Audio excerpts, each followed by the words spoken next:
Compte tenu du contexte dans lequel traverse notre pays ces jours-ci, avec les campagnes électorales menées par des candidats dans diverses municipalités du Sénégal, ces campagnes sont parfois entachées par des actions et des événements violents qui ne sont pas dignes de la place de notre peuple et de son merveilleux héritage démocratique. C'est pourquoi l'AIS appelle tous les candidats et électeurs à respecter ces points ci-dessus. Premièrement, faire prévaloir le langage de la sérénité et de la paix et veiller à soutenir la stabilité dans le pays par tous les moyens. Deuxièmement, respecter les règles du jeu démocratique et son corollaire concernant le respect de l'opinion des uns et des autres, l'acceptation des résultats des élections si les exigences de transparence sont respectées, renoncer à tout ce qui conduit à la violence et à la division de la société sénégalaise unie malgré ses différences de tribus, d'ethnies et de croyances. Quatrièmement, appeler les électeurs à exercer leur droit électoral dans le calme et dans la sérénité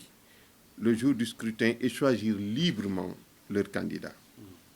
En ce qui concerne la campagne nationale pour la criminalisation de l'homosexualité, l'AIS déclare son soutien total et sans ambiguïté à cette campagne basée sur les enseignements de la religion islamique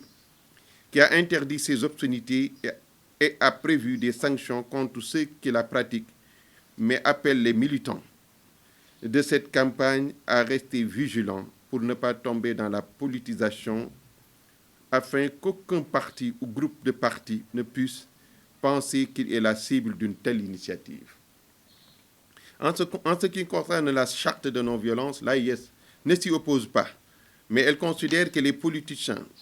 doivent être exhortés et sensibilisés sur le respect de tout ce qui contribue au maintien de la sécurité et de la paix dans le pays,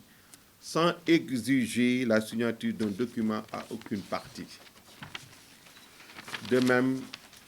l'AIS saisit cette opportunité pour demander aux dirigeants des pays de la CEDEAO de faire prévaloir un climat de sérénité et de sagesse dans la crise politique au Mali, en aidant ce pays voisin à traverser cette crise et lever dans les plus brefs délais le blocus aérien, maritime et terrestre imposé au Mali afin de faciliter le déplacement des personnes et des biens.